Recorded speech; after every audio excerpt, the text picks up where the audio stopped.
बहुत समय की बात है, 2 संत एक आश्रम में रहते थे। दोनों भगवान के बहुत परम भक्त थे, लेकिन उन दोनों के भक्ति करने का तरीका अलग-अलग था।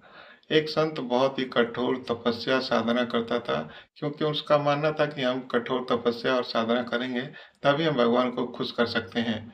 दूसरा संत बहुत ही सरल और श्रद्धा से पूजा और प्रार्थना करता और भगवान को भोग लगाता, उसके बाद अपना भोजन ग्रहण करता। लेकिन एक दिन क्या हुआ कि इन दोनों में एक बात को लेके बहस हो गई। बहस ये था कि इन दोनों में सबसे बड़ा संत कौन है? धीरे-धीरे विवाद बढ़ रहा था, तभी इन दोनों के गुरु आ जाते हैं और पूछते हैं कि झगड़े की वजह। तब ये अपनी-अपनी भक्ति को श्रेष्ठ बताते हैं। तब गुरु कहते हैं कि आप दोनों में सबसे बड़ा संत कौन है? मैं कल बताऊँगा।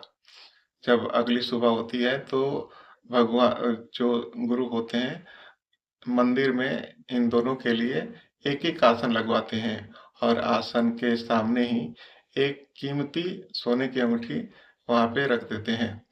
फिर होता क्या है कि जब पहला संत आता है, जो तपस्वी संत होता है, वो आता है और आते ही अंगूठी को देखते ही उसका मन विचलित हो जाता है और वो सोचता है कि कितनी सौभाग्य की बात है कि इतनी कीमती अंगूठी मुझे मिली है। कोई देख ना ले, इसलिए मैं इसे अपने आसन के नीचे छुपा लेता हूँ। वो अपने आसन के नीचे छुपा लेता है उस अंगूठी को और अंगूठी को फिर अपनी साधना में लीन हो जाता है।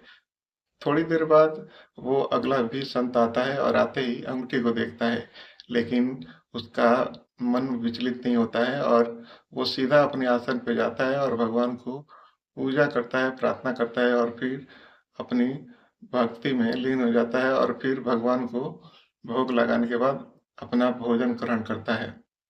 थोड़ी देर बाद इन दोनों के गुरु आते हैं और आते ही तपस्वी संत को खड़े होने के लिए कहते हैं। जब तपस्वी संत खड़ा होता है तो उसके आसन से जो अंगूठी होती है वो दिखाई देती है।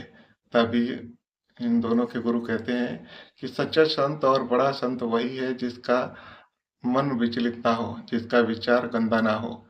इसलिए जो श्रद्धा और भक्ति वाला जो संत है, ये सबसे श्रेष्ठ है, क्योंकि इसका मन विचलित नहीं हुआ और इसका विचार गंदा नहीं हुआ।